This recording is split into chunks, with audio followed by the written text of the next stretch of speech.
I think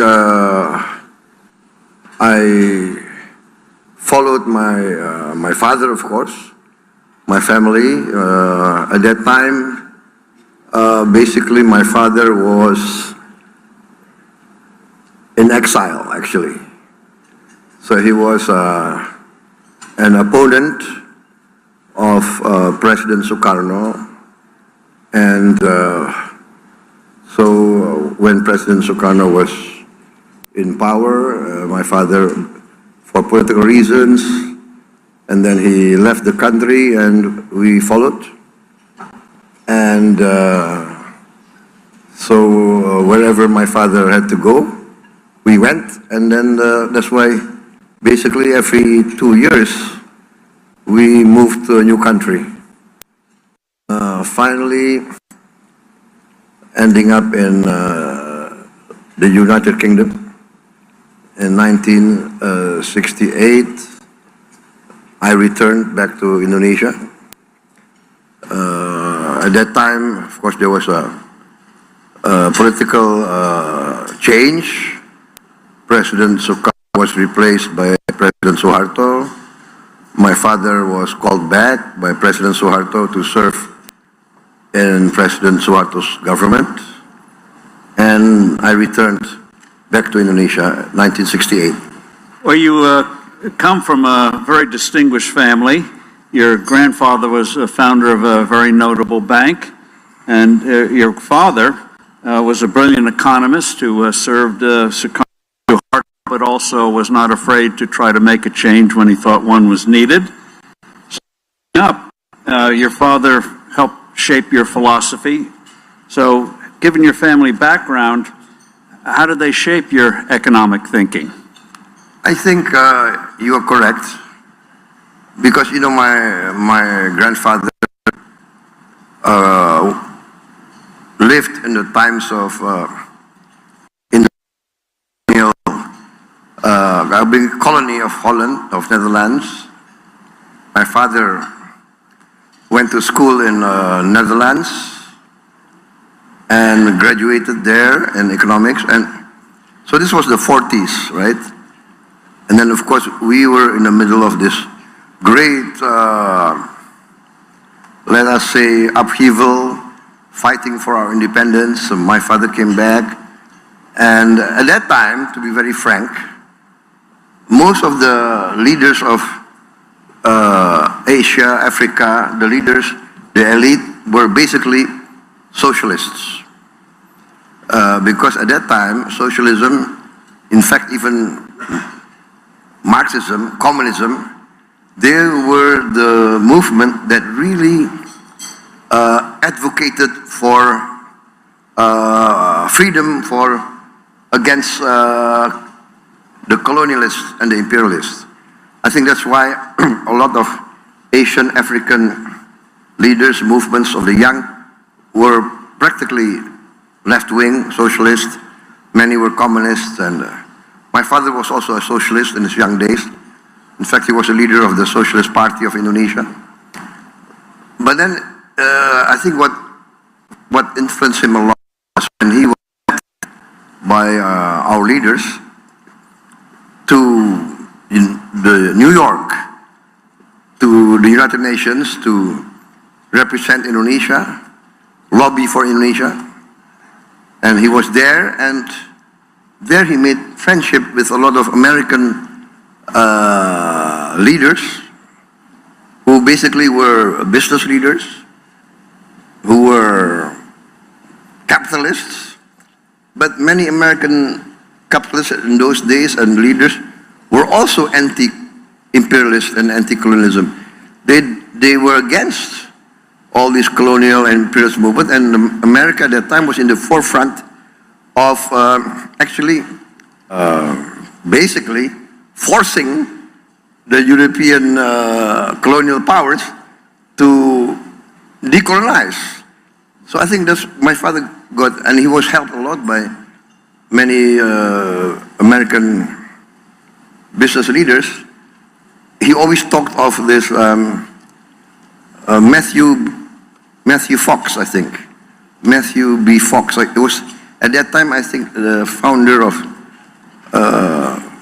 20th Century Fox, I think, who became a good friend of my father and always helped the Indonesian independence movement. So it's very interesting.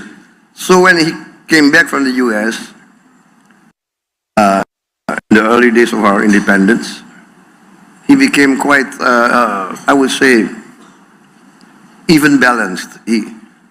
Of course, the thinking was always socialistic, but he understood that actually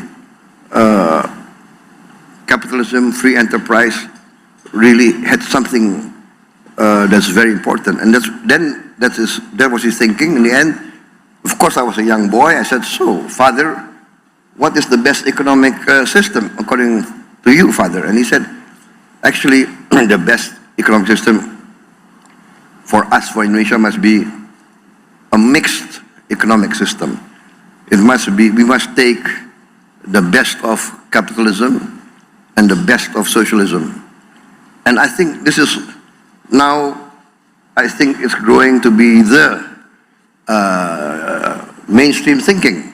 For instance, this is the same thinking, I think, as the third way of Tony Blair, the middle way. So I don't think in the 21st century world we can opt for one set of thinking, one set of philosophy that works for everybody. It must be, I think we need to find each country the system that works for our country. That's my opinion. Bapak Ibu yang terhormat, izinkan saya mengajak kita semua untuk berpetualang dengan sebuah mesin waktu. Mengunjungi sebuah permulaan di suatu sore yang tenang di Purwokerto, Kabupaten Banyumas. Lahirlah seorang anak dari keluarga priai yang kelak akan mencatat sejarah, bukan dengan senjata, bukan dengan pedang, bukan dengan bambu runcing, tapi dengan pena, integritas, dan tekad. Beliau adalah Margono Djoyo Hadikusumo, tahun 1894. Beliau tidak tumbuh di tengah kemewahan. Beliau bahkan menyebut dirinya bagian dari bangsawan miskin. Tapi dari kemiskinan itulah beliau belajar menjadi kaya. Kaya akan nilai. Demikian katanya. "Saya dibesarkan dalam keluarga yang menjunjung tinggi kesopanan, kejujuran, dan kerja keras. Bagi kami, menjadi orang terhormat lebih penting daripada menjadi orang kaya." Beliau diizinkan untuk menghidupi, menjadi saksi 3 zaman sekaligus. Belanda, Jepang, Republik Indonesia. Tapi bukan hanya sebagai penonton, beliau juga ikut menanam nilai dalam sistem. Mendirikan Bank Negara Indonesia, yang adalah bukan sebagai lembaga biasa, tapi sebagai tonggak kedaulatan ekonomi bangsa. Di antara sawah dan jalan yang sunyi, warisan itu tidak berbentuk emas, tidak dibingkai gelar, tapi hidup dalam cara bersikap, cara bicara, dan cara bertahan. Putra beliau, Sumitro Djoyo Hadikusumo, tumbuh bukan sekedar mewarisi nama. Ia membawa api, tapi api yang lain. Api pemikiran, api keberanian melawan arus kekuasaan. Demikian ujarnya. "Saya tidak akan pernah berhenti menyuarakan bahwa pembangunan ekonomi tanpa keadilan sosial hanyalah bentuk lain dari penjajahan. Ia adalah seorang ekonom, ia menteri, ia mengalami pengasingan, tapi ia kembali. Di semua babak kehidupannya, ia tetap satu prinsip, berdiri untuk rakyat, berpikir untuk bangsa. Mereka tak meminta namanya dijulang. Mereka hanya berjalan satu demi satu menanam nilai, menyalakan lentera agar anak cucu tak tersesat di masa depan. Dan hari ini kita berdiri di persimpangan zaman. Di antara kebisingan algoritma dan ambisi global. Kita hadir bukan sekedar untuk membentuk sistem, tapi untuk menghidupkan kembali semangat bahwa ekonomi adalah tentang manusia. Bukan sekedar transaksi, tapi transformasi. Bukan sekedar pertumbuhan, tapi keberlanjutan. Hari ini kita meresmikan gerakan dan institusi ini sebagai tempat lahirnya ide-ide berani dan rumah bagi nilai-nilai yang telah hidup jauh sebelum kita. Karena kami percaya, baik Bapak Margono dan Profesor Dr. Sumitro, nilai-nilai terbaik tidak akan usang oleh waktu. Mereka hanya menunggu untuk diteruskan oleh kita. Sebuah kutipan dari Bapak Margono yang masih berjalan sampai sini. Bangsa yang besar tidak dibentuk oleh kekuasaan, tapi oleh kesetiaan pada nilai yang kecil. Mari terus dijaga hari demi hari.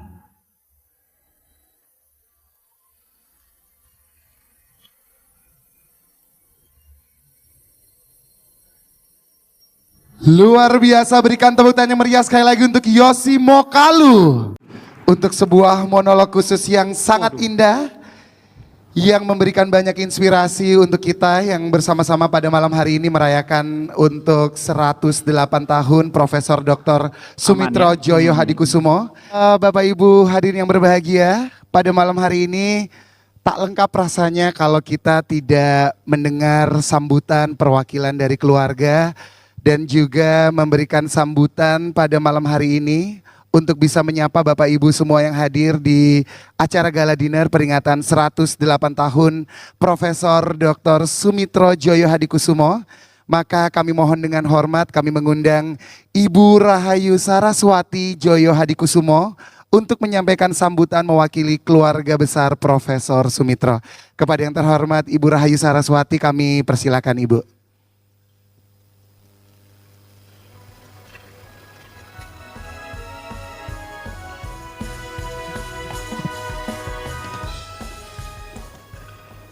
Assalamualaikum warahmatullahi wabarakatuh.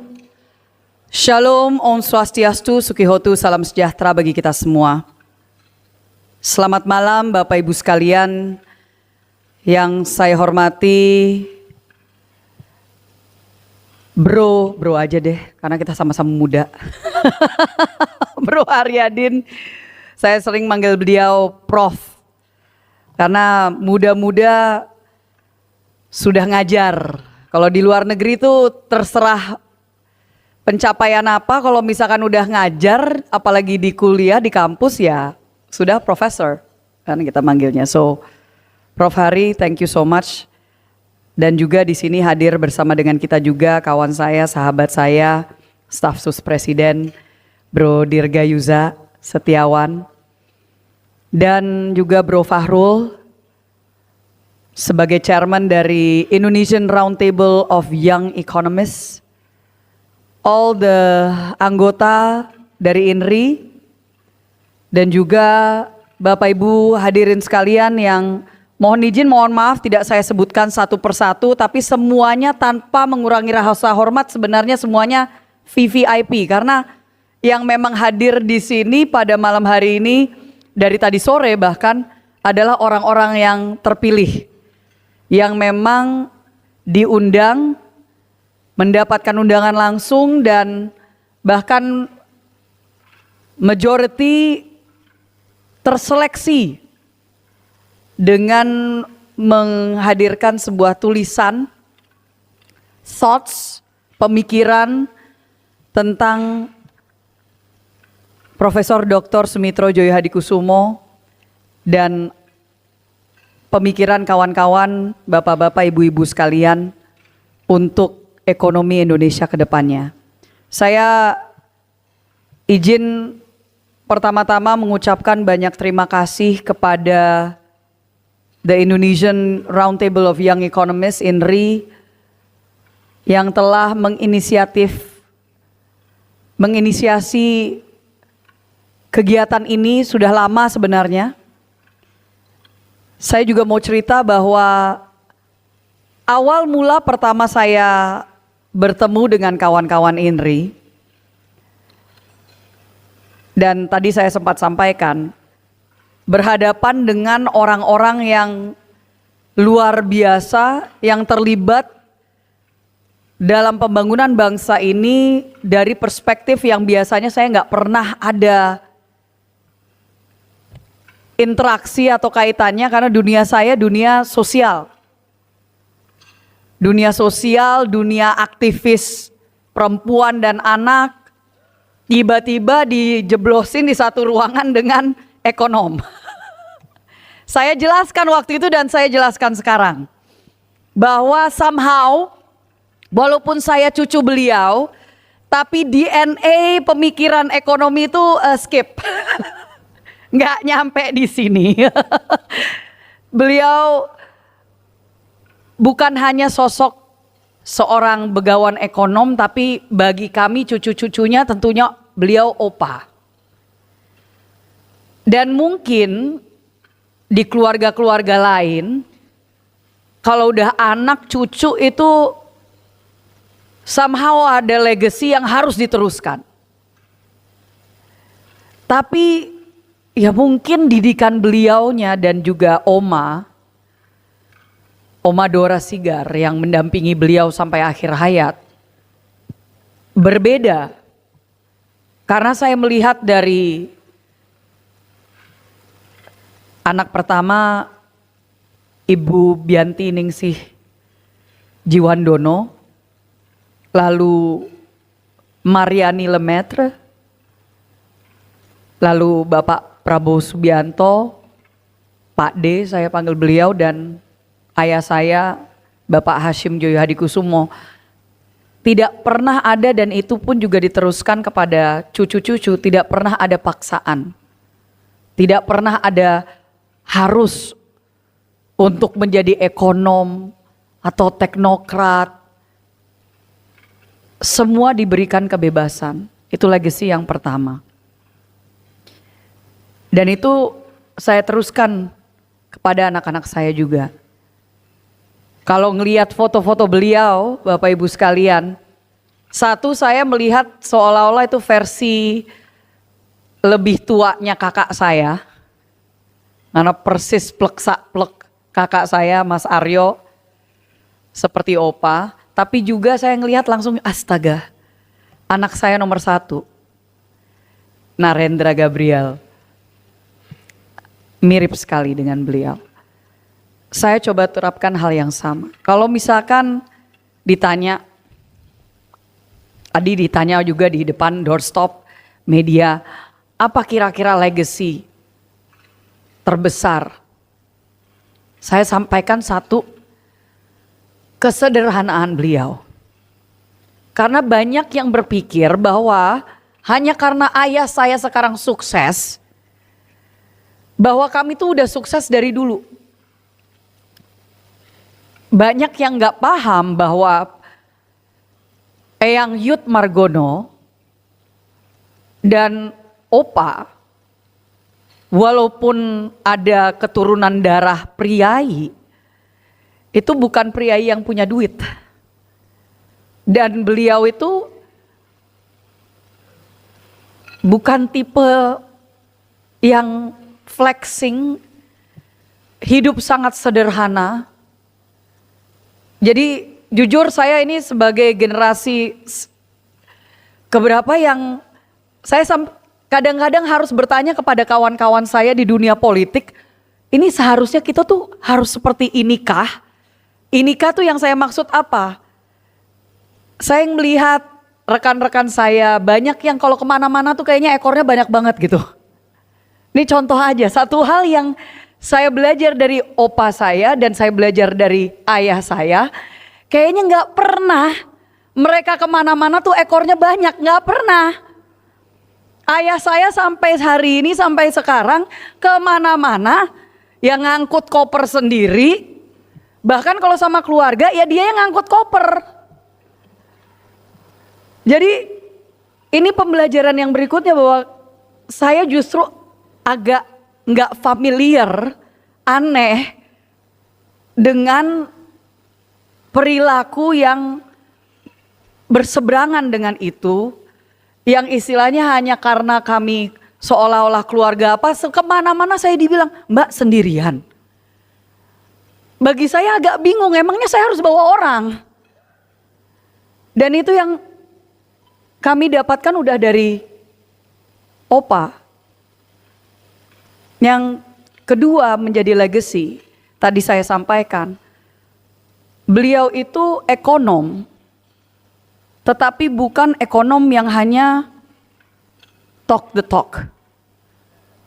Tapi beliau walk the talk. Beliau nggak cuman narasi atau sekarang jadinya omon-omon. Tapi beliau terserah Anda setuju atau tidak. Sepemahaman atau tidak. Tapi beliau punya prinsip, beliau jalankan dan beliau berani.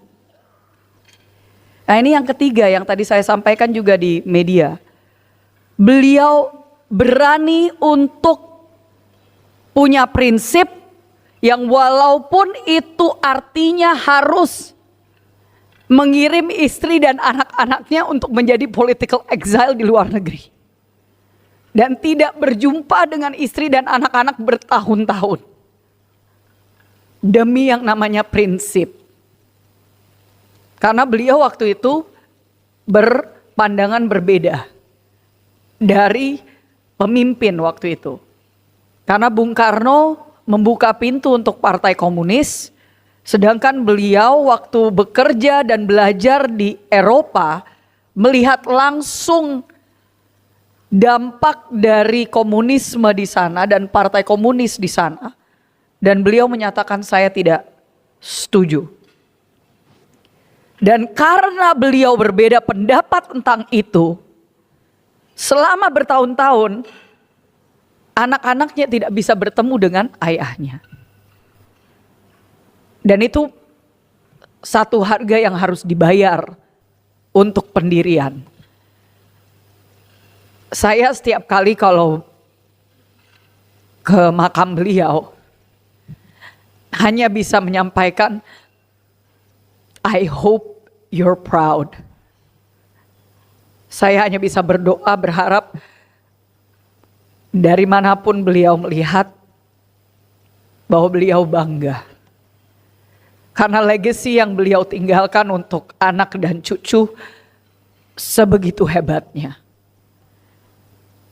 Ini maaf saya bukan bermaksud, tapi kalau udah bicara tentang opah ya maklum. Jadi saya ucapkan banyak terima kasih sekali lagi untuk kawan-kawan dari INRI. INRI ini sebenarnya sebagai salah satu yang diajak menjadi penggagas dan pemikir arah INRI ini mau kemana. Dari awal saya katakan ini harus bisa menjadi wadah, rumah, komunitas, network, jaringan untuk ekonom-ekonom muda. Beliau nggak pernah memaksakan pemikiran beliau, tapi beliau siap untuk mempertahankan pemikiran beliau. Itu dua hal yang berbeda. Sehingga INRI seharusnya untuk kedepannya, ya, itu tadi forum yang diadakan, panel yang diadakan hanya menjadi pemantik dan contoh bagaimana kedepannya seharusnya diskursus, diskusi, perdebatan bisa terjadi tanpa harus ada rasa ketakutan bermusuh-musuhan. Kita harus bisa lebih dewasa dalam mengadakan diskursus itu, and it is okay. Seharusnya tidak masalah jika ada perbedaan. It is agree to disagree adalah hal yang wajar. Semoga legacy-legacy ajaran-ajaran dari Opa yang tadi bisa saya sampaikan menjadi inspirasi, menjadi pemantik untuk diskusi kita ke depannya. Semoga ini hanya menjadi awal dan mohon untuk kerjasama, kontribusi, pemikiran khususnya dari Bapak Ibu sekalian, dan saya terakhir mau mengucapkan tetap semangat untuk kawan-kawan INRI. Ini agak lucu sih saya ngelihat mereka pakai white tux gitu. Tapi terus pas ngelihat foto itu jadi paham. Karena beliau itu walaupun orang Jawa, tapi rada lucu. Mungkin karena menikah sama, makanya it makes sense menikah sama perempuan Manado. Karena biasanya kan itu laki-laki, he's a dandy, he was a dandy on his age. Itu laki-laki yang he cares about fashion and what he was wearing gitu, dia sangat, dan itu turun ke anak-anaknya juga. Jadi I appreciate, saya mengapresiasi apa yang kalian lakukan pada malam hari ini. Saya ucapkan selamat. Ini jauh melampaui ekspektasi dan apa yang menjadi pemikiran saya tentang apa yang akan terjadi hari ini. Jujur saya nggak ada ekspektasi apapun. Saya mikir ya bakal su-suan duduknya kayak waktu pertama kali kita kumpul, tapi no expectation akan menjadi seperti ini. Jadi ini luar biasa dan terima kasih untuk teman-teman dari INRI yang sudah memberikan penghargaan yang sangat luar biasa untuk Opa. Terima kasih. Wassalamualaikum warahmatullahi wabarakatuh. Akan adakan pemanasan dulu ya teman-teman ya, boleh ya. Jadi biar teman-teman agak nggak jet lag gitu ya. Saya sendiri juga agak jet lag ya soalnya. Nah biasanya supaya kita terstimulasi, biasanya perlu statement-statement yang filosofis dan statement-statement yang susah untuk dicerna. Nah saya ingin mungkin memberi kesempatan pada Bung Rocky untuk kita distimulus dulu, Bung Rocky. Apa sih point of view Bung Rocky sekarang melihat situasi seperti ini? Oke, istilah point of view. Apakah point of view itu poinnya yang penting atau view-nya yang penting itu? Oke. Saya belajar economics dan lebih sering belajar sendiri sebetulnya, karena saya hanya ingin tahu apakah sebetulnya semua manusia itu boleh disebut sebagai homo economicus di dalam pengertian Adam Smith, atau homo economicus dalam pengertian Friedrich von Hayek, atau homo economicus dalam pengertian Sumitro Joyohadikusumo. Jadi semua pertanyaan itu ada di kepala saya. Saya belajar pertama justru jurusan elektro, ilmu teknik. Lalu saya belajar sedikit ekonomi, lalu belajar hubungan internasional, belajar hukum, belajar filosofi. Jadi ada semacam ketidakpuasan sebetulnya dari awal untuk mengetahui manusia itu nature-nya apa sebetulnya. Nah kalau kita mulai dengan semacam keterangan awal, saya mau katakan saya berhadapan hari ini dengan 80 pembohong. Wah, bohong kita ini. Langsung yang mana? Langsung bangun semua kayak ini. 80 pembohong. Saya baca buku mungkin 10 tahun lalu. Buku yang saya pernah diskusikan dengan Khatib Basri, Dr. Syahrir, macam-macam itu. Judulnya Economics Doesn't Lie, Economics Does. Ilmu ekonomi tidak berbohong. Yang berbohong adalah ekonom. Karena dia mesti ucapkan apa yang dia maksud dengan efisiensi. Dia mesti ucapkan apa yang dimaksud dengan rational expectation itu. Nah semua itu menuntut pertanggungjawaban dan ekonom bilang enggak, saya enggak perlu pertanggungjawabkan. Kalau saya salah di dalam mengambil kebijakan, saya akan bilang modelingnya belum sempurna. Variabelnya belum cukup. Jadi selalu ada adequacy untuk mengatakan now, sekarang saya bilang saya seorang ekonom tuh ketika semua variabel tersedia. Artinya tidak diperlukan value, tidak diperlukan inspirasi, tidak diperlukan etos. Karena cukup kita tunggu bagaimana seluruh variabel itu tiba di depan saya tuh, maka saya menjadi seorang pasif. Padahal di dalam kehidupan real kita aktif untuk menuntut justice, menuntut kesetaraan tuh. Sekarang ilmu ekonomi itu berantakan, dibuat berantakan oleh Donald Trump. Mau dirapikan oleh Sri Mulyani. Akhirnya dia nyerah juga tuh.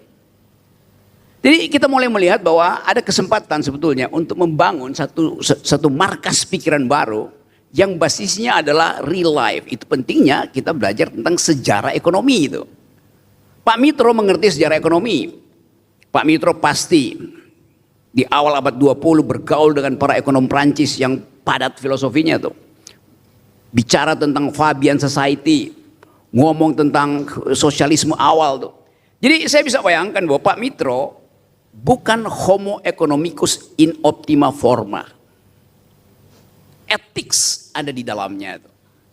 Dan itu yang memungkinkan kita mengembalikan pikiran Sumitro itu di dalam ranah ethics.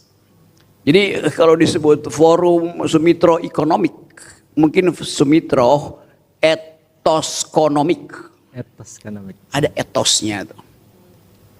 Tanpa etos, kita jadi mainan dari artificial intelligence.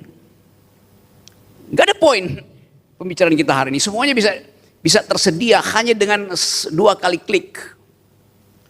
Kita mau bungkus negeri ini dengan satu etos yang baru. Yang dalam tafsir saya, Presiden Prabowo menginginkan ada kesetaraan manusia di depan kapital. Itu adalah ideologis. Yang ada di kita selama ini, ada market ekonomi, oke. Market ekonomi memberi sinyal pada kita untuk mengambil keputusan secara efisien. Market ekonomi. Tetapi yang terjadi market ekonomi masuk sampai ke dalam sistem kultural kita, berubah menjadi market society. Batas itu yang mesti kita tegaskan. Tidak boleh market ekonomi masuk ke dalam dan berubah menjadi market society. Itu yang terjadi di Rempang, terjadi di Papua, terjadi di Kalimantan tuh.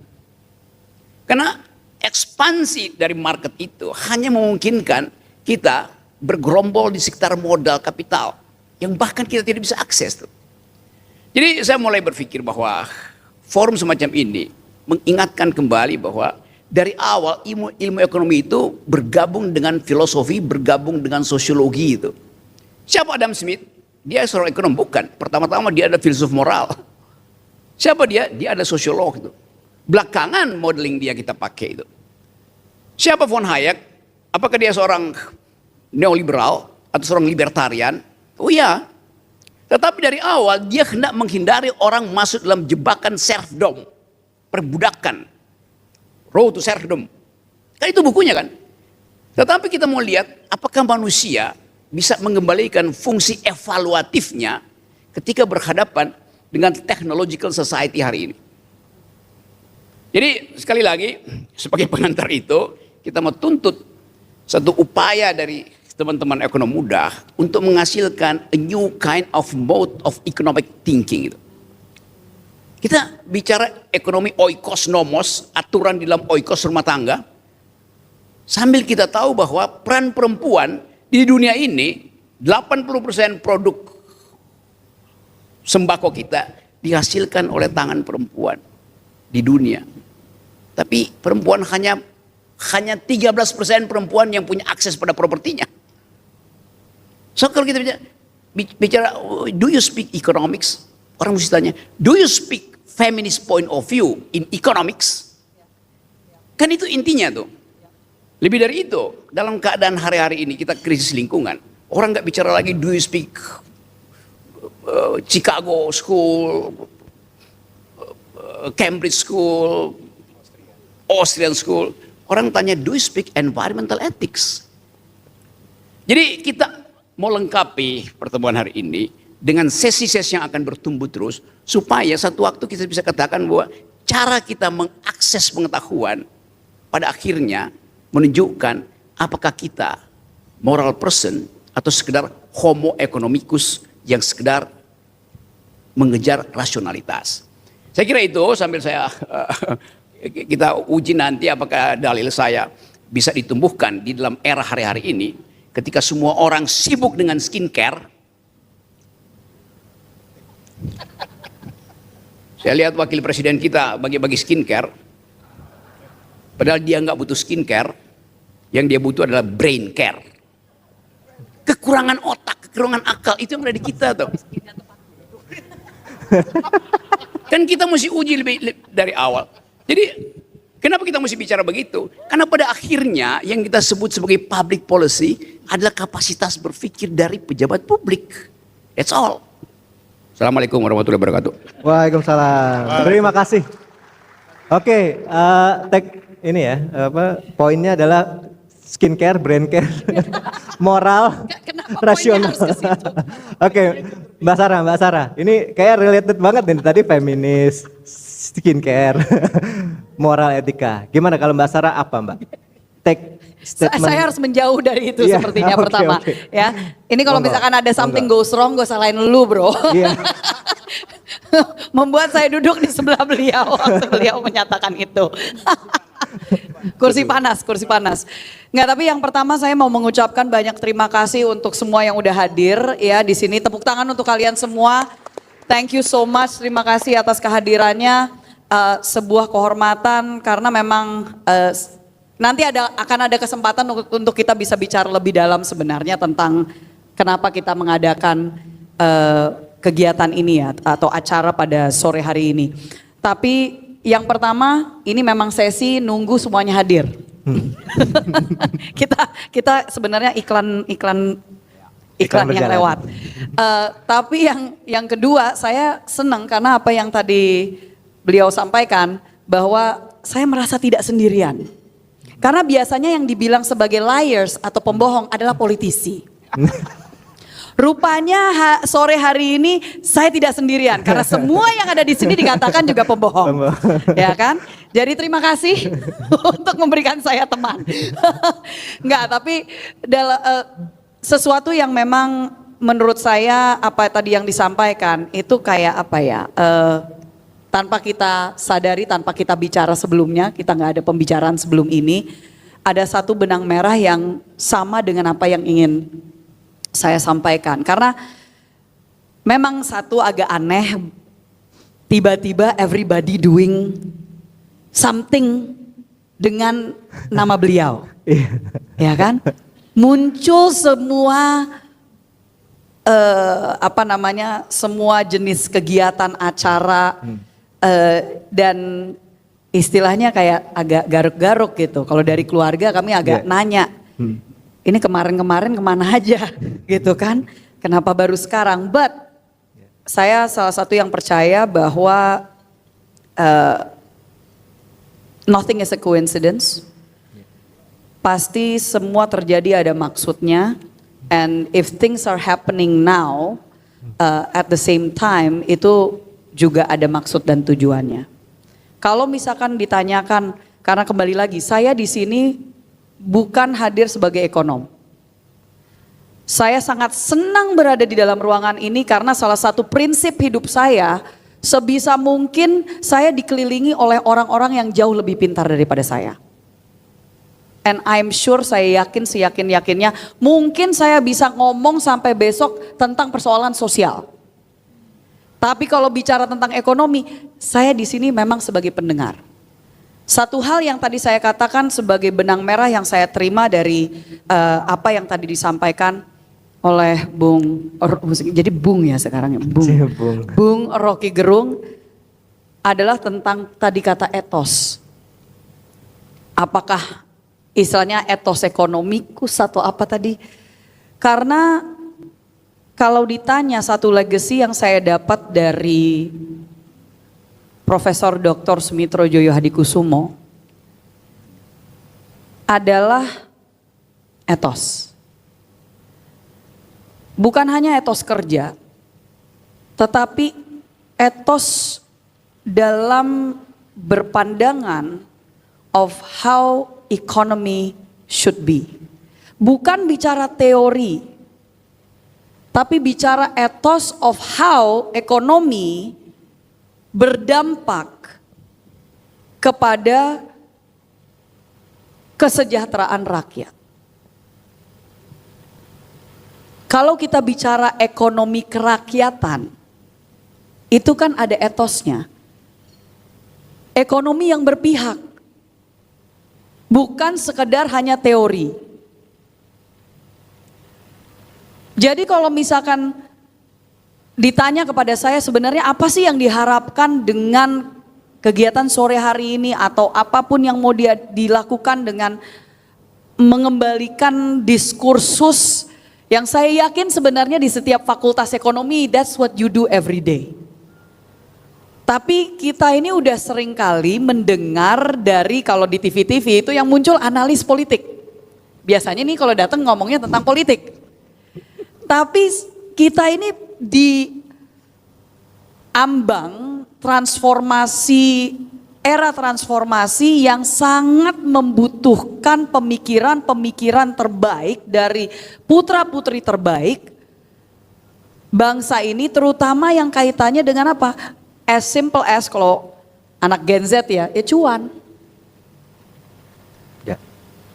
Jangan sampai pembicaraan tentang ekonomi bangsa ini hanya sekedar di antara bankers and analysts and traders. Yang mungkin itu yang mungkin dikatakan oleh Prof. Hari, saya waktu pertama kali dikumpulkan, dihadapkan dengan sekitar 20-an kali ya waktu itu ya. 50. Seriously in that room? That's 50. Oke, mungkin karena ruangannya jauh lebih kecil kali ya. Saya dihadapkan dengan 50 young economists gitu kan. Walaupun saya tidak paham teori-teori ekonomi, tapi yang saya belajar dan saya terima dari beliau, salah satunya adalah economy will do no good. Theory of economy will do no good kalau tidak bisa dihadirkan dengan pemahaman konteks of rakyat, of masyarakat, of peradaban, of the country. Dan itu kenapa beliau ekonom yang berani untuk masuk ke dalam dunia politik. Beliau bukan ekonom yang istilahnya I'm just an economist. Jadi saya mendingan baca segala hal apa yang sedang terjadi and I will analyze and I will give it to the orang-orang yang hiring saya sebagai konsultan and whatever. No. Beliau itu banyak yang mikir istilahnya kita karena keluarga apa ya, ternama sekarang somehow bahwa dulu tuh kita udah punya duit. My grandfather, opa saya, waktu belajar di luar, dia sering cerita bagaimana waktu dulu itu dia pernah kerjanya sebagai doorman. Doorman di sebuah hotel bintang 5. Dia pernah bekerja sebagai waiter. Makanya dia selalu bilang kepada ayah saya dan kakak-kakaknya, kalau tip yang benar. Karena beliau pernah. It's a very basic lesson, tapi bersyukurlah kepada semua yang pernah melayani ayah saya karena pasti tipnya gede. Karena itu ajaran a very simple lesson dari pengalaman seorang Profesor Dr. Sumitro Joyo Hadikusumo yang pernah bekerja in the service industry. Jadi pengalaman beliau itu mempengaruhi how he sees economy. Yang bukan hanya sekedar bicara tentang inflasi and teori-teori how, oh ini kalau misalkan harganya ini naik itu nanti di sebelah sini akan terefek. It's not just that. Tapi efeknya kepada rakyat kecil apa? So yes, Bung Rocky benar tadi soal satu hal yang menjadi legacy terbesar beliau.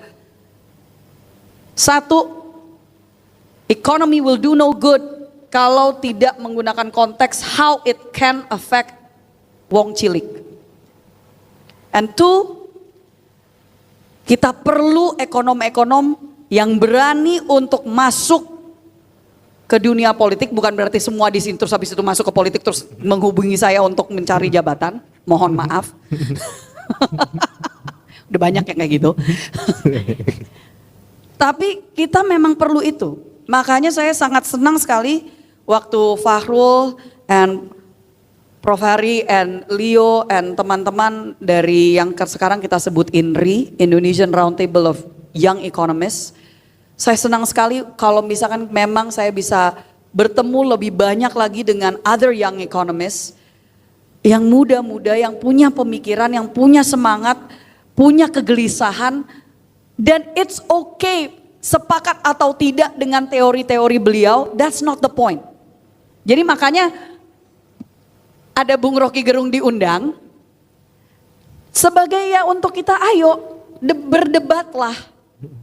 Ya mungkin bukan di sore hari ini, tapi nanti ke depannya akan ada kegiatan-kegiatan di mana kita mau untuk si tipe kayak ILC lah. Yang istilahnya memantik perdebatan, menurut lu kayak gimana sih? Menurut lu kayak gimana sih? And I would love untuk anak-anak muda bisa belajar lebih dari, jangan hanya ilmu ekonomi itu di awan-awan dan hanya bisa diakses oleh mereka yang belajar di fakultas ekonomi, tapi how it applies for our everyday lives. Mungkin itu. Thank you. Terima kasih Mbak Sarah. Oke, jadi kalau yang berikutnya nih double nih Mbak Sarah. Dia udah ekonom juga politisi dia. Baru. Jadi double layer. Tadi dibilang kayaknya nggak politisi, tiba-tiba jadi politisi. Tolong dijelaskan. Enggak, oke. Mungkin terakhir dari Fahrul singkat aja, apa sih statement dan hal yang mungkin mau disampaikan sebelum kita mulai sesi pertama? Makasih Dr. Haryadin. Mungkin kalau dari saya tadi sudah banyak penjelasan ya dari Bung Rocky, dari Mbak Sarah juga. Itu untuk saya sebenarnya ada dua hal ini, karena memang di antara kita di sini ya yang jadi ekonom for a living ya itu saya Mbak, di depan. Saya jadi ekonom for a living dan saya jujur tertampar Mbak. Kalau dikatakan yang tiap hari ngebahas angka inflasi, angka pertumbuhan, exchange rate, dolar rupiah dan lain-lain, tapi memang ini ya yang aku lihat juga, yang aku agree juga, bang benar kan kita di sini selalu tujuannya kita harus melakukan sebuah refleksi kan ya, bahwa memang di kondisi-kondisi saat ini terjadi, ini dunia ini sedang berubah. Kalau dulu ya, kalau aku coba baca sejarahnya Eyang Cum, bahwa ada kesamaan kondisi sekarang ini dengan kondisi Eyang Cum tumbuh. Eyang Cum tumbuh dulu juga pada fase perubahan teknologi. Dulu di awal abad 20 ketika dulunya itu Batavia, dulunya namanya Batavia ya, belum Jakarta, masih didominasi oleh kereta kuda, berubah menjadi mobil. Lalu Indonesia lahir. Saya mencoba sebagai ekonom membayangkan ini terjadi di zamannya Eyang Sumitro. Wah, apakah ini juga terjadi di zaman saya saat ini, yang tentunya akan mengubah relasi-relasi angka-angka tadi yang dibilang angka-angka besar. Saya lihat juga secara reflektif ini mungkin bisa terjadi.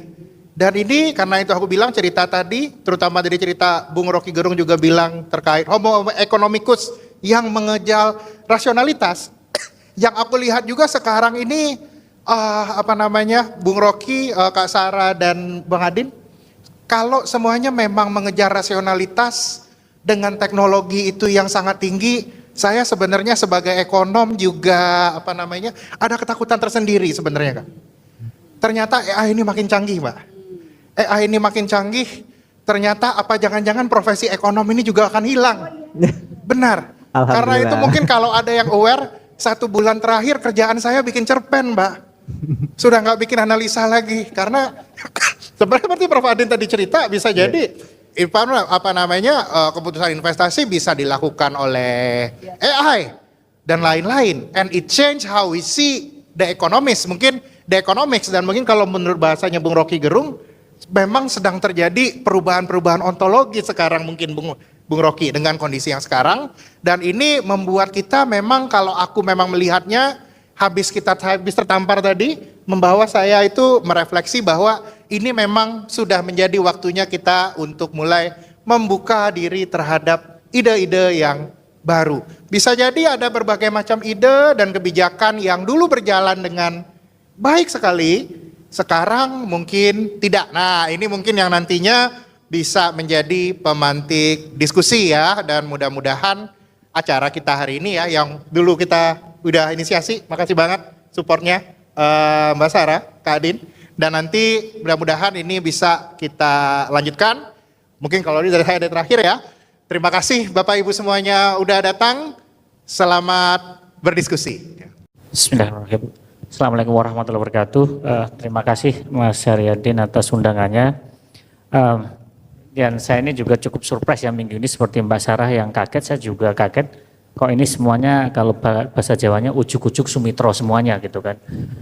Kami tuh di FEBUI punya namanya pojok khusus tentang ruangan khusus yang itu memajang semua karya-karya Prof. Sumitro. Tapi selama ini nggak ada yang datang. Tapi baru bulan-bulan terakhir aja banyak telepon minta tolong untuk dikopikan karya-karya Pak Mitro. Ya, saya selalu berpikir mungkin setiap pemikiran ada zamannya dan setiap zaman ada pemikirannya, dan pemikirannya Pak Mitro ini ketemu relevansinya saat ini. Melihat dari konteks dari apa yang disampaikan oleh Mas Haryadin terkait dengan konteks kondisi saat ini dengan Trump, sebenarnya saya juga akhirnya juga terpaksa ya membaca ulang seperti disampaikan Bang Farul. Kondisi saat ini mungkin nggak jauh berbeda dengan ketika Pak Mitro waktu itu di Belanda, kondisi perubahan. Dan apapun yang dipikirkan Pak Mitro itu solusinya itu sebenarnya sebuah solusi yang living dokumen, karya-karya beliau itu yang masih applicable sampai saat ini gitu.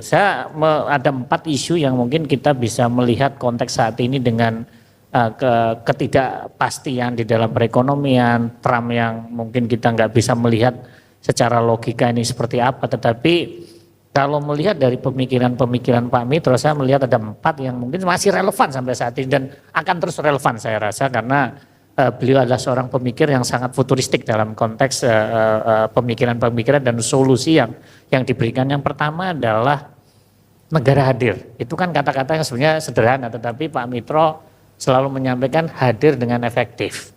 Ya, bukan hanya ada, sekedar ada aja, tetapi being effective government. Ini yang mungkin juga perlu gitu, bukan hanya hadir tapi malah ngerusuin gitu, tapi hadir benar-benar efektif bagaimana memberikan arah guidance dari perekonomian.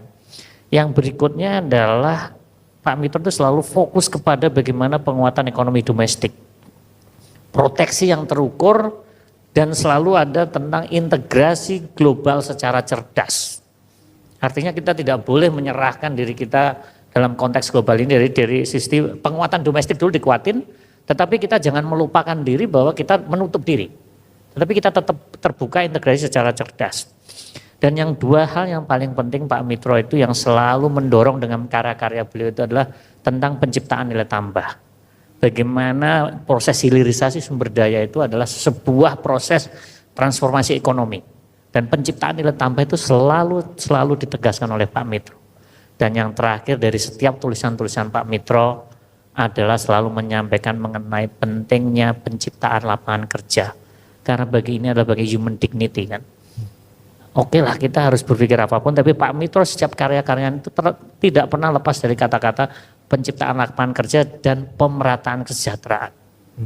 Ini yang benang merah dari karya-karya Pak Mitro itu seperti, dan menurut saya itu sangat kontekstual dengan sekarang. Back to sekarang, kondisi sekarang ini mungkin nanti saya akan menyoroti dampak dari kebijakan Trump atau apapun, mungkin bukan dari sisi internasional ekonomi, ada Pak Fitra dan juga yang lain, tapi saya akan lebih menyoroti bagaimana kita melakukan proteksi yang domestik tadi. Bagaimana kita menyiapkan diri masyarakat kita yang lebih resilient lah dengan adanya berbagai gejolak itu. Ya, isunya adalah sebenarnya dari perspektif itu kita lihat bahwa ekonomi sekarang slowing down di bawah 5%, PHK di mana-mana, juga mulai ada pelan-pelan ini.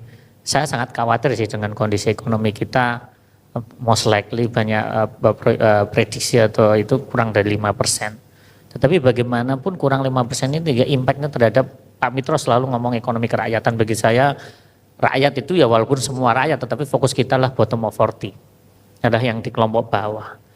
Nah, pemerintah sekarang memang mencoba hadir. Ya mungkin saya belanja speaking aja bahwa banyaklah mengeluarkan stimulus, ada 5 di sini. Diskon transportasi publik, diskon tarif tol, peningkatkan bansos melalui sembako dan bantuan tunai, subsidi upah untuk pekerja dan guru honorer, dan potongan iuran JKK. Ini kan untuk orang yang masih bekerja. Bagaimana orang yang sudah mengalami PHK? Ada nggak intervensi yang dilakukan? Bagaimana kita memprotecting jobs? Bagaimana kita melindungi pekerjaan itu sendiri?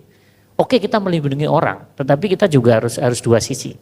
Bagaimana job creation itu tetap, karena Pak Mitro pemikirannya selalu apapun itu adalah penciptakan lapangan kerja dan pemerataan dari kesejahteraan itu sendiri. Nah, dari sini menurut saya kita yang perlu ya dari perspektif yang bidang yang saya tekuni yaitu ekonomi pembangunan, khususnya kemiskinan dan perlindungan sosial. Yang perlu dibangun saat ini adalah yang saya sebut namanya adaptive social protection. Social protection kita itu very state driven, artinya very controlled by state. Siapa yang berhak, siapa yang itu negara yang menentukan. Ada enggak elemen yang ketika kondisi seperti ini, orang yang membutuhkan itu punya suara untuk mendapatkannya itu. Makanya saya selalu ngomong namanya on demand application untuk social protection. Kan bisa jadi orang kena PHK mendadak. Yang saya alami sebagai di kampus itu bukan orang nggak punya duit, tetapi terjadi sesuatu bapaknya PHK nggak bisa bayar UKT. Bukan karena miskin, tapi mendadak ada shock seperti itu. Ini banyak terjadi, tapi sistem social protection kita itu nggak memberikan ruang kepada orang yang in need, orang membutuhkan itu ada ruang, nggak ada on demand application. Menurut saya kalau kita bisa membangun itu, menurut saya orang yang in need kita bisa aplikasi, pasti nanti ada verifikasi, tapi dalam 3 bulan kasih aja dulu. Yang berikutnya adalah bagaimana kita memproteksi tentang itu ya. Oke, orang kena PHK dikasih apapun itu, misalnya bantuan sosial tunai, is okay. Itu painkiller. Tetapi menurut saya tetap ada human dignity bahwa bagaimana menciptakan pekerjaan. Menurut saya itu dengan banyak hal yang kita bisa lakukan, mungkin cash for work.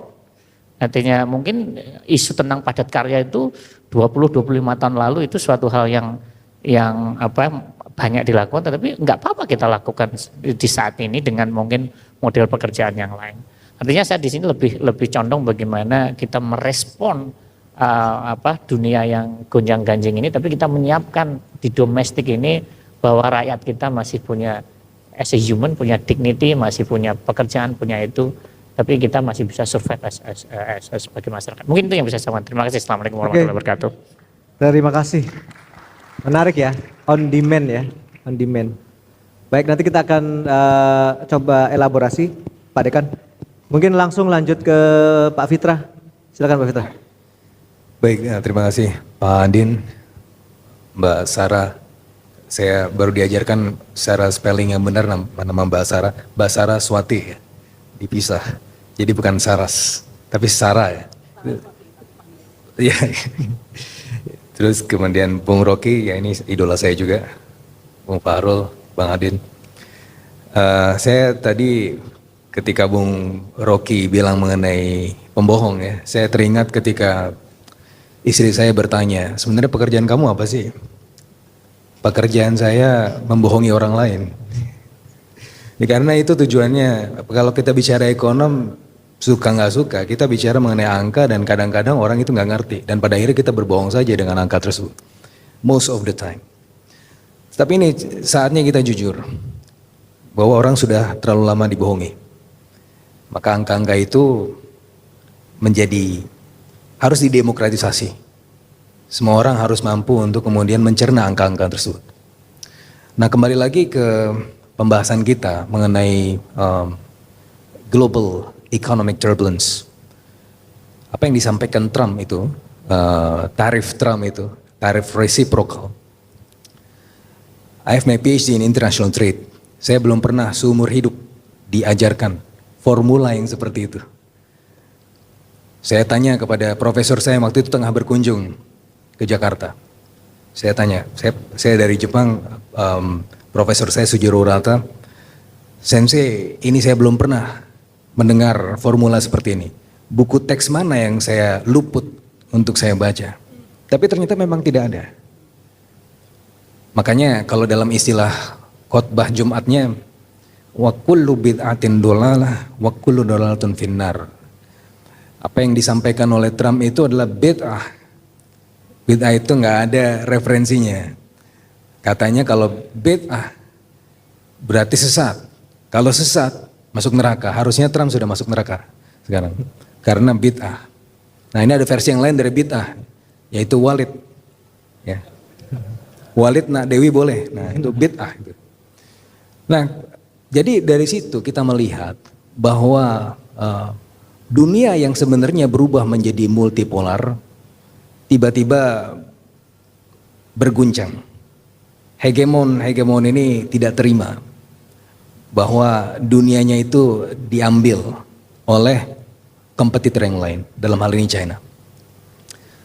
Tapi dari semua itu, saya rasa penting buat kita memposisikan diri tetap berada di tengah. Dalam konteks negosiasi, kita bicara mengenai posisi Indonesia yang di concession. Itu lebih tinggi daripada negosiasi. Kita sudah menawarkan apa yang bisa dibeli, apa yang bisa kita tawarkan kepada Trump. Tapi di sisi yang lain kita tidak meninggalkan China. Semuanya kita temani. Kenapa? Karena untuk mengejar pertumbuhan ekonomi 8%. Hitung-hitungan saya itu butuh 10.000 triliun. Terbagi menjadi 6 sektor utama. Infrastructures, yang 6 core infrastructures, energy, ICT, water sanitation, water resources, transportation, housing. Itu yang memiliki dampak pengganda paling tinggi. Nah masalahnya dari 10.000 triliun itu, kita cuma bisa memaksimalkan 3.000 triliun dari sisi dalam negeri. Sehingga 7.000 triliunnya itu harus didapatkan dari luar negeri. Dan oleh karenanya penting buat kita sebagai Indonesia di regional ASEAN yang terkenal dengan ASEAN Way-nya, ASEAN yang berada di tengah-tengah menjadi hub. Bahkan menurut teman-teman yang lain, ASEAN Way itu kalau kita bicara ASEAN Way, apa itu ASEAN Way? ASEAN Way itu adalah ASEAN, ya kita ini kemana-mana santai-santai saja. Kita ini lambat-lambat makan-makan, itu ASEAN Way. Tapi ternyata ketika saya waktu itu berkunjung ke China dalam konteks ASEAN Plus 3 Northeast Asia Think Tank Working Group,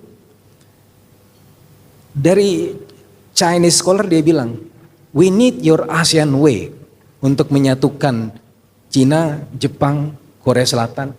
Yang pada saat saya mengambil kelas master di Jepang tahun 2005, mereka sudah bicara mengenai trilateral FTA. Sampai saya lulus PhD itu belum selesai juga. Sampai sekarang juga kita belum melihat trilateral FTA, tapi ternyata RCEP, Regional Comprehensive Economic Partnership, yang diinisiasi tahun 2011, desain terlebih dahulu tahun 2020. Kenapa? Karena ada ASEAN. So we need your ASEAN Way, the leniency. Kita bicara kesantaian ASEAN yang menurut kita merupakan kelemahan, tetapi ternyata buat orang-orang ini adalah tempat berkumpul. Tempat berkumpul yang nyaman, makan-makan, santai-santai, no hard feeling. Nah, itu adalah masa depan kita. Dan ternyata di antara yang lain-lain saya juga melihat ada momentum-momentum yang baik. Yaitu ada dokumen yang disampaikan oleh USTR, ada 16 keberatan USTR terhadap kita. Tapi ada beberapa yang ternyata menjadi penyakit ekonomi kita. Yang waktu itu saya dengar di acara Sarasehan Presiden bersama ekonom dan pengusaha. Saya duduk di belakang karena saya rakyat jelata seperti Farul juga di belakang juga ya. Saya mendengar Pak Presiden bilang begini, import kuota udahlah, TKDN udahlah kita preteli saja. Wah saya gembira sekali. Kenapa? Itu yang saya khotbahkan setiap minggu ke kelas saya di kelas perdagangan internasional. Kemudian saya bertanya-tanya, dari mana Pak Presiden bisa mendapatkan ide seperti ini? Saya tanya Firman, junior saya di Dewan Ekonomi Nasional. Bro, ini Pak Presiden dapat bisikan dari mana? Kita nggak tahu. Itu idenya sendiri. Kemudian saya baca-baca lagi, saya temukan satu artikel yang ditulis oleh Prof. Sumitro.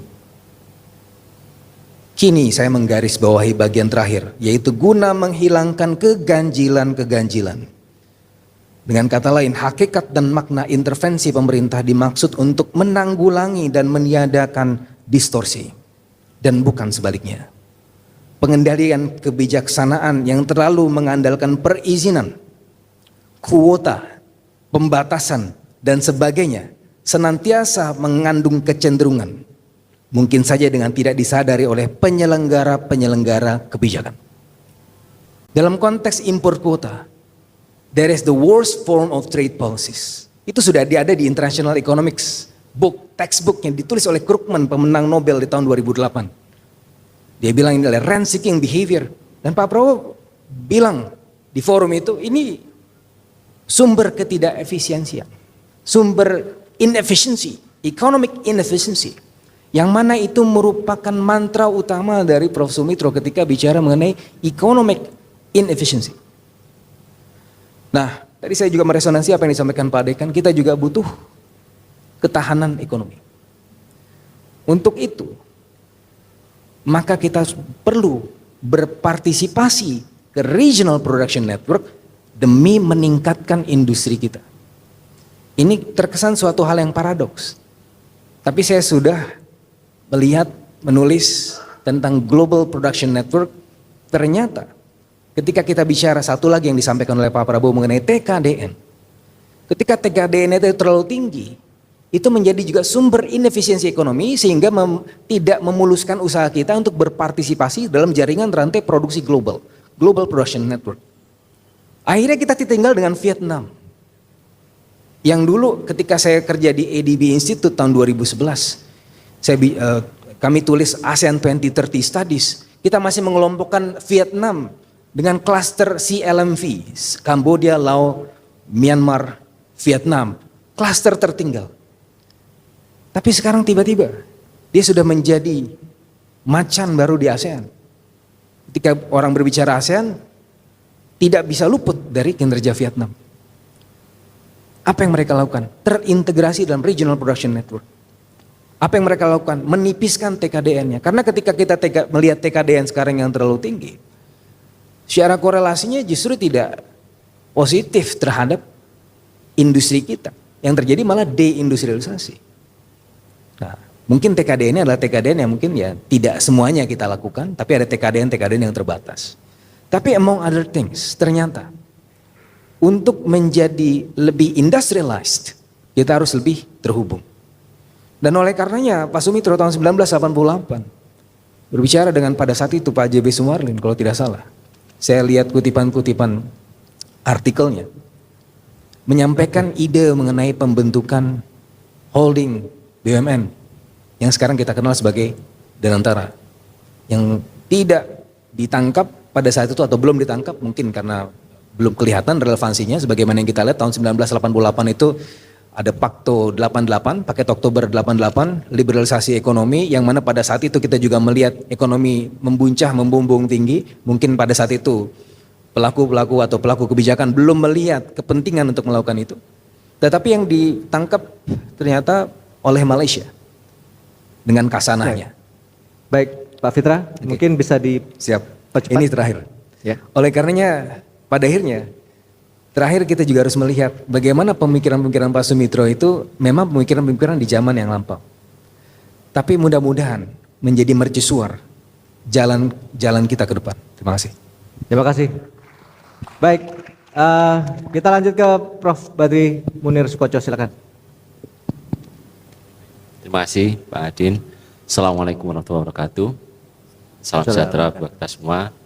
Nah, tentunya ini sebuah kehormatan bagi saya jauh-jauh dari Surabaya diundang untuk menyampaikan beberapa pemikiran yang mungkin nantinya bisa bermanfaat untuk membangkitkan ekonominya Indonesia.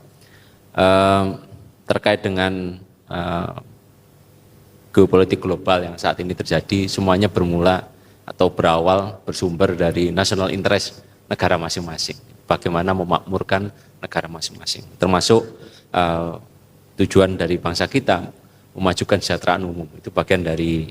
Nah, selama ini national interest ini biasanya dibungkus dengan nasionalisme yang mungkin terlalu semu yang ada di Indonesia. Nasionalisme yang biasanya hanya diseremonikan dalam bentuk segala macam seremoni lagi. Tapi begitu kita ngomong tentang nasionalisme ekonomi, contoh misalnya, berapa persen sih kendaraan yang produksi Indonesia, khususnya mobil gitu, hampir 1,1 juta tahun kemarin, 95% itu berasal dari satu negara. Atau 5,5 juta unit motor yang terjual tiap tahun di Indonesia ini, 98,9% itu berasal dari satu negara. Nah, dalam konteks itu tentu negara tersebut benar, kita yang mungkin terlalu merelakan diri untuk menjadi pasar itu. Nah, dampaknya mungkin kalau kita melihat ini ada sebuah paradoks yang juga relevan dengan tulisan dari Bapak Presiden terkait dengan bagaimana mengelola paradoks Indonesia. Kita punya bonus demografi yang apakah kita bisa merealisasikan gitu. Kalau di bawah 40 tahun itu mungkin sekitar 70%, namun pada yang sama pengangguran 7,28 juta per Februari kemarin, dan mungkin seperempatnya itu adalah pengangguran terdidik. Nah, dalam konteks ini, bagaimana caranya negara itu bisa hadir, sebagaimana yang tadi disampaikan oleh Bapak Dekan Teguh ya, sebagaimana prinsip dari Pak Prof. Sumitro yang di awal. Ada yang cukup menarik, paper yang terbit di R&D Management terkait dengan bagaimana Cina itu bisa mengangkat 1 miliar orang miskin hanya dalam waktu 20 tahun.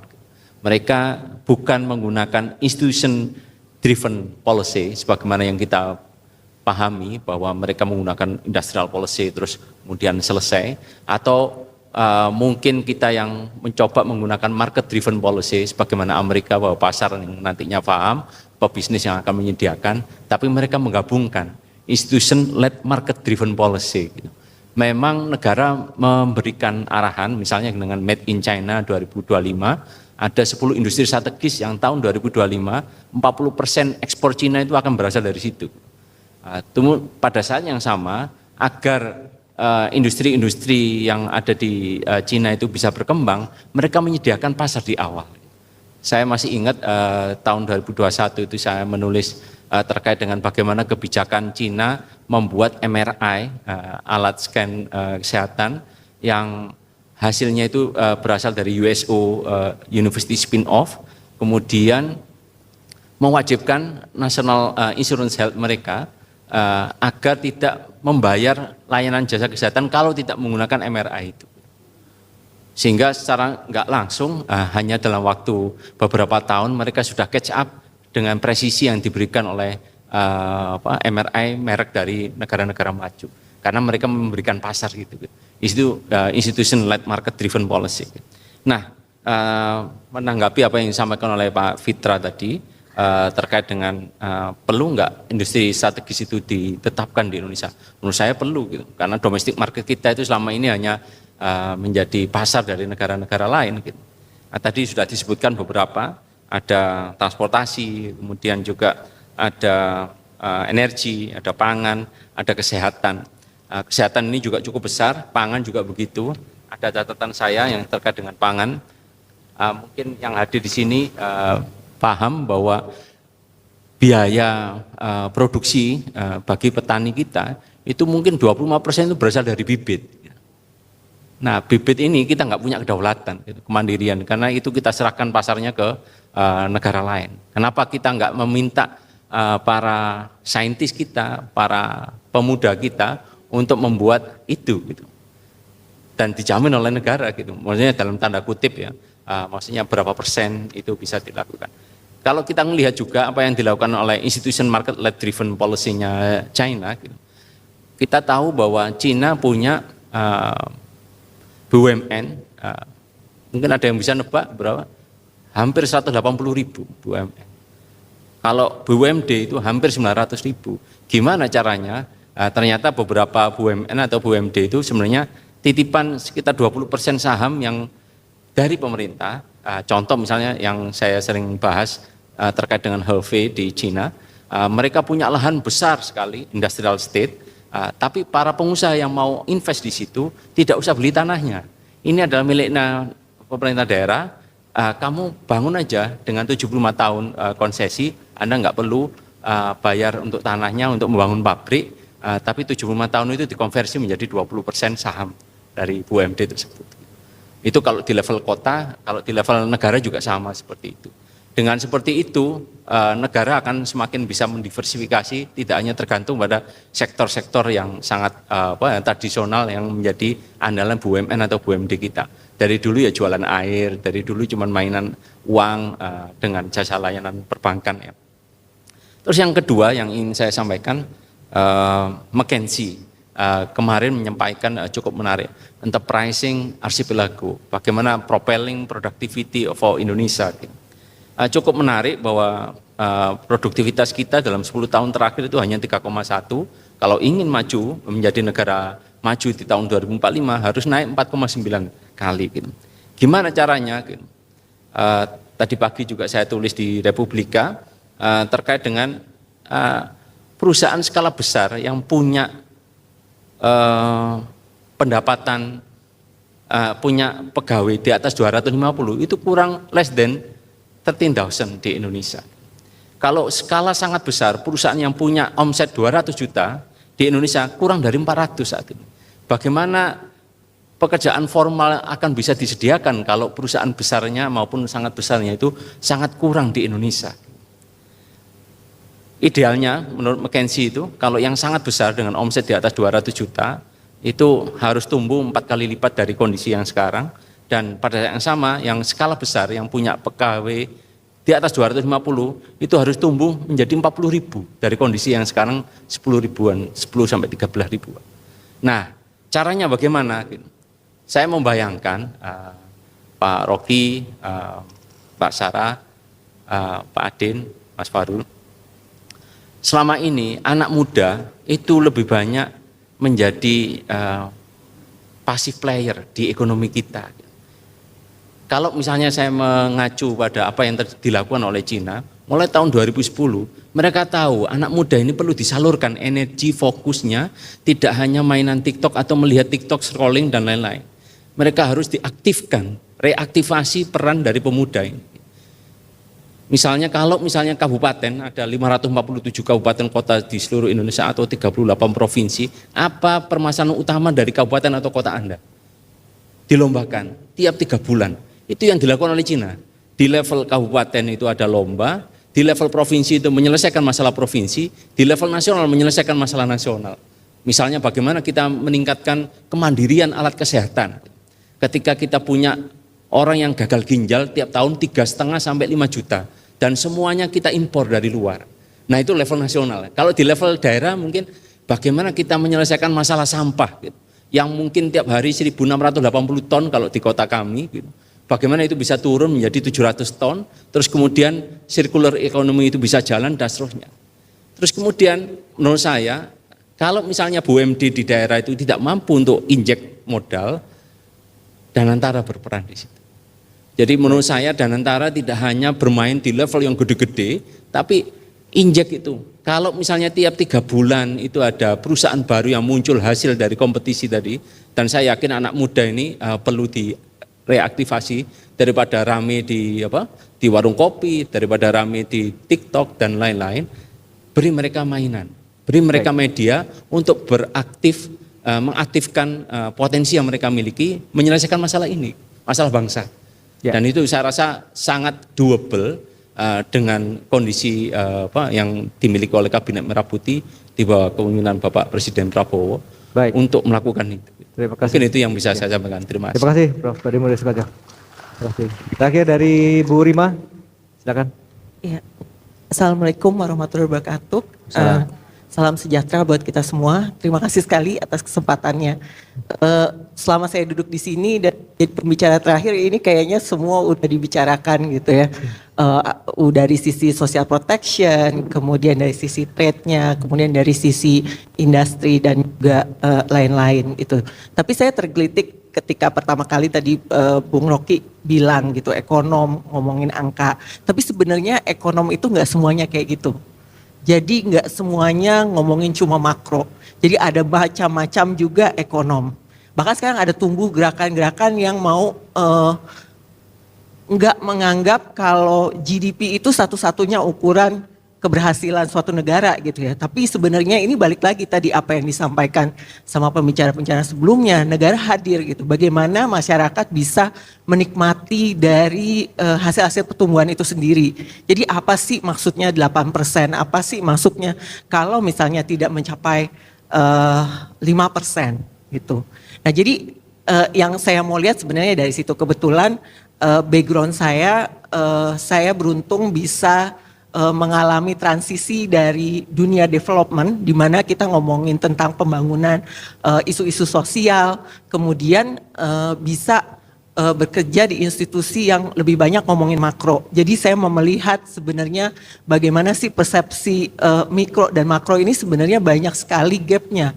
Jadi seolah-olah ekonom market itu ngomong sendiri, ekonom development ngomong sendiri. Padahal sebenarnya di luar sana itu tuh udah ada koneksinya gitu. Bahkan misalnya kalau ngomongin climate change, it's not just masalah environment, tapi itu juga ada masalah tentang kebijakan ekonomi moneter, fiskal, bagaimana itu bisa membuat framework yang lebih besar sehingga bisa mengadres isu-isu climate change gitu, atau gender atau yang lain.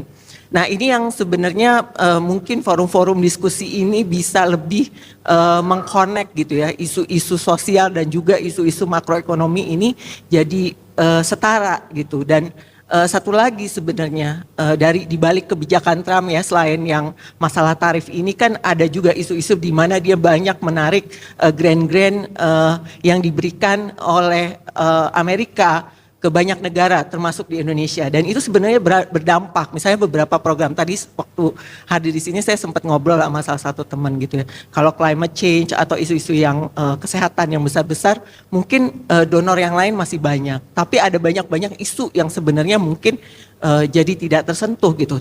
Contohnya mungkin saya nggak tahu ya kalau ini sebenarnya mungkin ada donor lain, tapi kan kemarin sempat ada isu juga teman-teman HIV kesulitan mendapatkan obat gitu karena proyek-proyek itu banyak yang ditutup gitu. Kemudian beberapa teman di UN juga menyampaikan tahun depan banyak program yang akan ditutup dan bahkan banyak layoff gitu. Nah pekerja-pekerja development ini banyak gitu, ada mungkin ratusan ribu atau jutaan, mungkin jutaan nggak ya di Indonesia, ratusan ribu lah ya.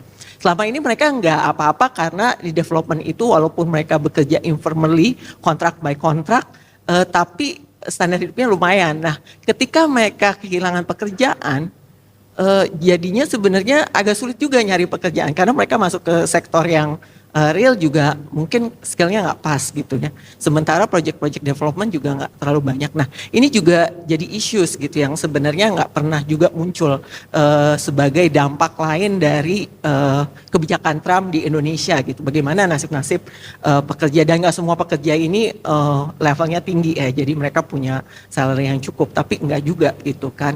Nah selama ini mereka nggak punya social protection karena mereka juga nggak bayar BPJS dan yang lain-lain gitu.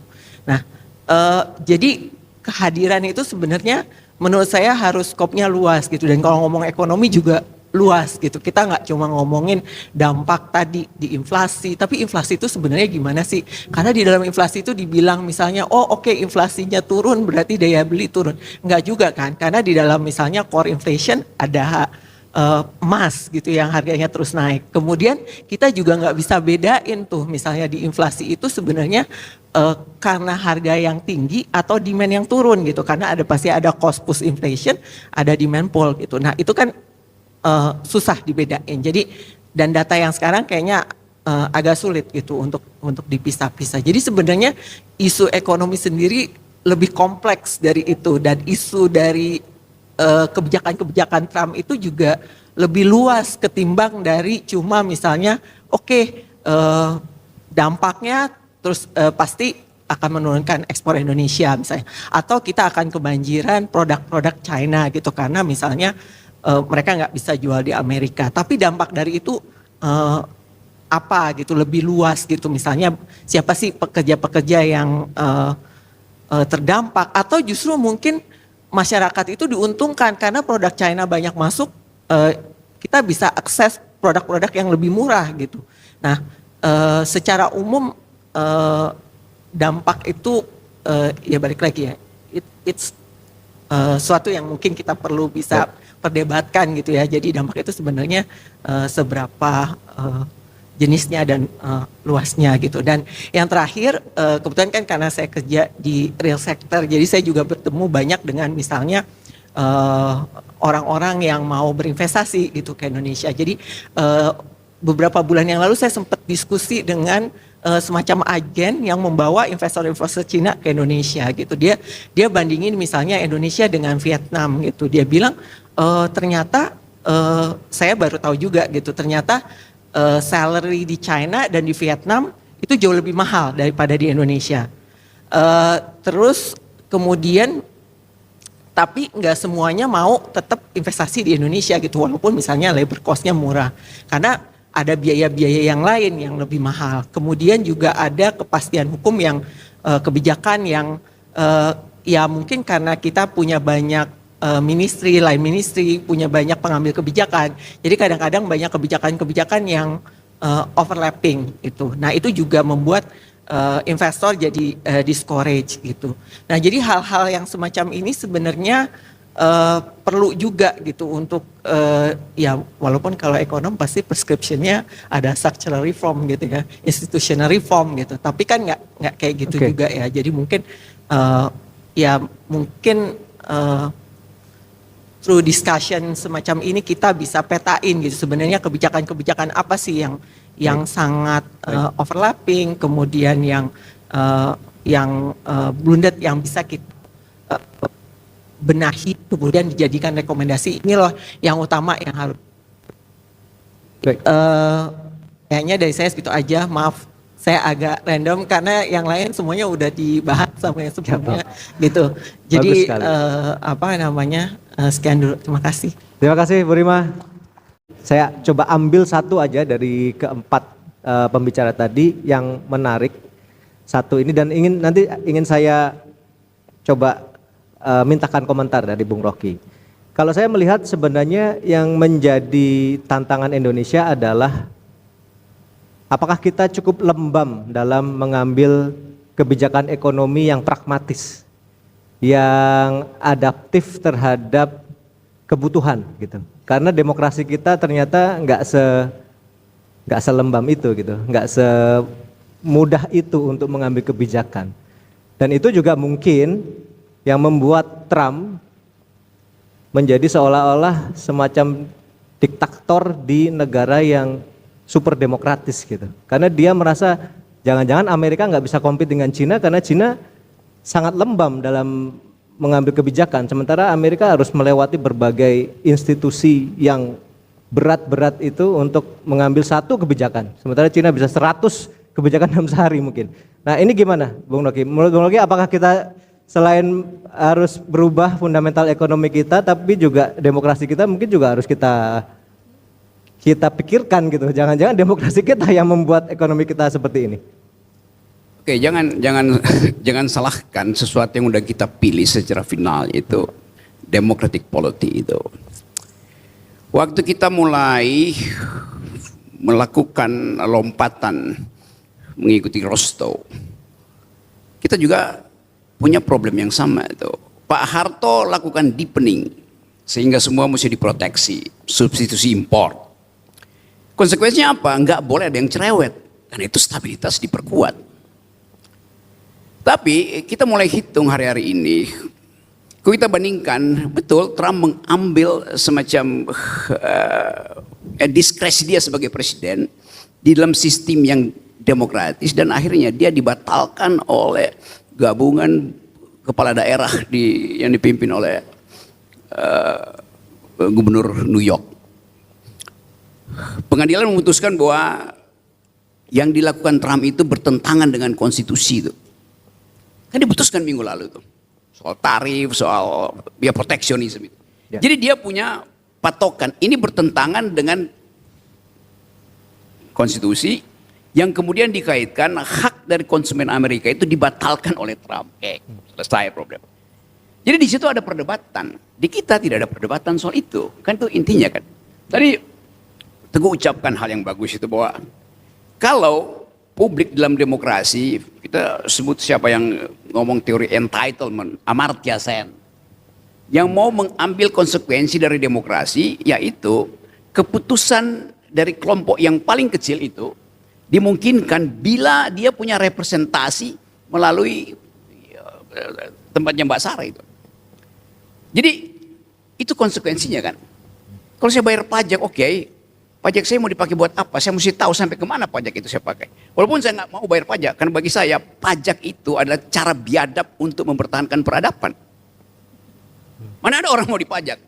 Tetapi seandainya diberitahu, oke, pajak itu akan dipakai untuk membantu tetangga saya yang butuh uang sekolah itu.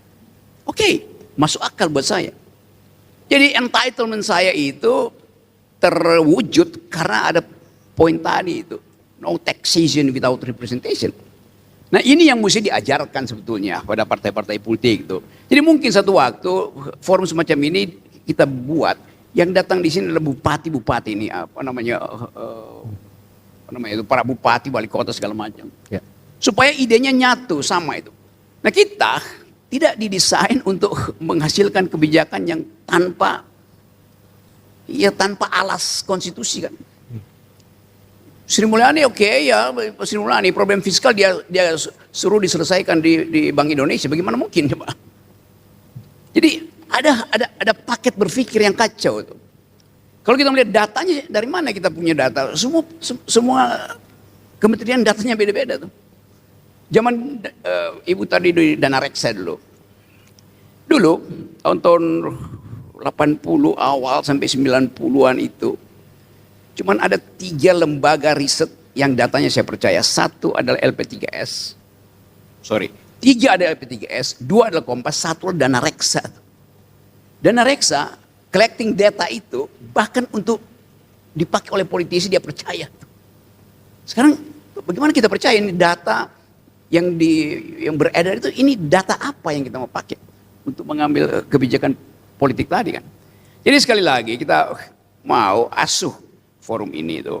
Oke, kita mungkin perlahan-lahan menginginkan ada pengertian bahwa negeri ini didesain secara sosialistis. Kemanusiaan yang adil dan beradab. Keadilan sosial bagi seluruh rakyat. Tinggal kita tanya, keadilan itu di dalam bentuk apa itu? Marxistis kah? Sosialistis kah? Rawlsian kah? Apa namanya, Hayekian, segala macam kan. Tetapi kata sosial, keadilan sosial itu berbekas di kita. Mungkin itu juga terlalu lembek sehingga ya karena keadilan sosial nggak ada pertanggungjawaban individu di situ tuh. Kalau ada orang miskin nanti pamannya yang minta ngurus dia tuh, padahal itu kemiskinan karena gara-gara dia nggak mampu untuk berpikir kan. Jadi kelihatannya itu tuh. Jadi bagus juga tadi supaya anak-anak muda tadi Pak Dekan ucapkan itu dilatih untuk tiba pada semacam sistem di mana dia bisa memutuskan sendiri tuh mau jadi apa. Yang terjadi adalah anak muda yang nakal, yang mungkin malam hari dia mesti cari internet gratisan di beberapa platform pelataran itu, Alfamart, disuruh oleh Deddy Mulyadi untuk pulang ke rumah. Jam 9 malam akan ada jam malam buat anak-anak muda ini. Padahal dia lagi bantu orang tuanya. Dia mungkin lagi belajar dengan tetangganya untuk bikin startup yang bagus. Tapi oleh pemerintah yang nggak paham tentang apa yang disebut kuriositas itu, nggak boleh anak muda, anak sekolah itu harus jam 9 tidak boleh beredar lagi itu. Padahal dunia ini diatur oleh mereka yang punya kuriositas, yang mungkin malam-malam nggak bisa tidur. Jadi dia produktif kok di situ kan. Apalagi kalau mereka kenakalan mereka yang sebetulnya kenakalan yang kreatif itu diberi penalti masuk barak. Itu pentingnya kita coba ucapkan public policy dengan satu prinsip bahwa public policy itu dibuat justru untuk memancing kuriositas dan memancing kreativitas. Bukan public policy untuk diberi pada mereka sebagai objek, sebagai konsumen kan. Jadi itu maksud saya, kebebasan kita untuk menghasilkan kembali Indonesia yang berpikir harus dimulai dengan ketajaman untuk melihat problem kita apa tuh. Ada Cina problemnya, oke. Kita contoh Cina, oke. Tapi kita mesti pastikan Cina berhasil karena kapitalismenya itu ada di tingkat paling lokal, di bupati segala macam kapitalisme. Ya itu individu di desa-desa itu bersaing kapitalistis. Tetapi ada disciplinary society melalui partai tunggal komunis kan. Jadi kita mau coba bandingkan sebetulnya, tapi iya itu iya tidak fit and proper perbandingannya itu. Ya. Jadi konsekuensi itu mesti kita hitung. Nah itu mungkin penting kita satu waktu kita bikin semacam, saya usulkan supaya teman-teman di Fakultas Ekonomi seluruh Indonesia bikin kaukus untuk menghitung apakah teori-teori ekonomi yang kita adapt demi menghasilkan 8% growth itu dimungkinkan nggak di dalam kondisi global yang turbulen hari ini. Atau mungkin kita akan balik bahwa oke, kita butuh teori ekonomi, tetapi dengan memanfaatkan ya seperti sistem di LSI misalnya, ada satu paket itu economics, philosophy, and politics itu kan. Jadi saya kira dulu ada mata kuliah itu juga, Pak Mitro dulu ngajar itu. Saya justru ingat Pak Mitro mengajar itu, public policy itu di universitas terbuka. Setiap malam kita tonton, waktu itu saya masih SMA nonton gimana Sumitro itu dengan diksi yang ketat itu menerangkan apa itu pekerjaan, apa itu inflasi, apa itu bagaimana membaca APBN tuh. Jadi orang dididik untuk tahu itu tuh. Nah kita bring ideas back di dalam sistem semacam itu.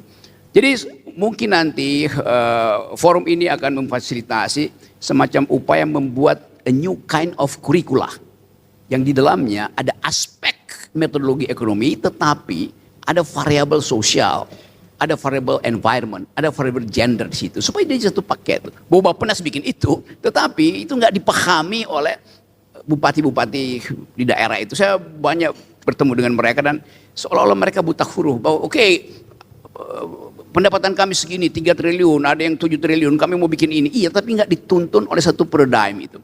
Itu soalnya. Mumpung Pak Prabowo dengan cara yang sangat ketat menginginkan ada evaluasi besar tentang kehidupan ekonomi kita. Kan zaman Pak Harto temanya adalah apa namanya deepening itu, substitusi impor tuh. Lalu Pak Jokowi mulai untuk membujuk kita untuk ya percaya aja bahwa nanti ya ekonomi akan ditarik 10% dengan ide yang nggak jelas gitu kan. Jadi semua itu akhirnya masuk di dalam kepala pemerintah daerah, dia nggak ngerti bahwa kalau Pak Jokowi dulu bilang silahkan tambah wattage karena Jawa kelebihan wattage. Iya, kelebihan wattage itu karena deindustrialisasi, industri kabur, kan mesti diterangkan sehingga orang tahu oh ya karena industrialisasi kabur maka harga listrik turun gitu. Bukan karena ada produksi harga listrik, karena ada permintaan industri, kan mesti dijelasin dong. Itu saya kira tugas dari akademis itu. Jadi sekali lagi ini bagus betul. Kita coba evaluasi sistem berpikir kita tuh. Cara kita memahami apa itu keadilan sosial. Presiden Prabowo ada di dalam arah yang benar itu. Karena itu kalau orang tanya, Rocky Gerung kok nggak pernah kritik Presiden Prabowo lagi? Memangnya Prabowo ijazahnya palsu? Sehingga saya mesti kritik. Kan itu dasarnya kan. Memangnya Prabowo menyimpan 11 triliun di kantongnya sehingga saya mesti kritik. Kan dasar berpikirnya begitu. Jadi sekali lagi ini termasuk juga bagaimana sebut aja kedangkalan itu tiba seolah saya mesti kritik semua hal tuh. Jadi poin saya selalu adalah di dalam persahabatan politik ada hal yang mesti kita ucapkan secara jujur itu. Di dalam persahabatan akademis kita batalkan mereka yang dari awal hipotesisnya itu gagal. Kan itu intinya sebetulnya. Kemarin saya coba bayangin, saya mau terangkan juga ini supaya kita lihat bagaimana masyarakat kita tidak mampu sebetulnya untuk tumbuh secara rasional. Profesor Sumitro tumbuh secara rasional karena belajar tentang cara berpikir akademis di Eropa.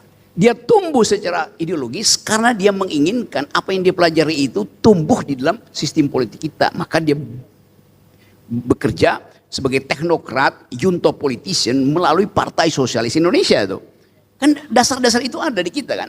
Nah di kita sekarang itu pemimpinnya itu ya udah IQ-nya dangkal, apa namanya, mode of thought-nya itu berantakan.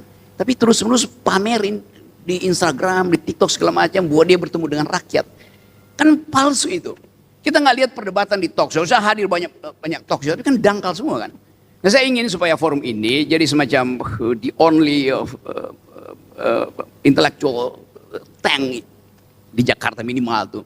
Dan kalau ini kita lakukan, maka bupati-bupati yang kita undang di sini dia akan tiru di daerah-daerah. Sehingga ada satu jalan pikiran, ada satu paradigma, ada satu metode untuk mengatakan bahwa Indonesia yang berpikir bisa ditemukan kembali dan dipercepat melalui kebijakan Presiden Prabowo. Baik, terima kasih Bung Rocky, terima kasih para panelis.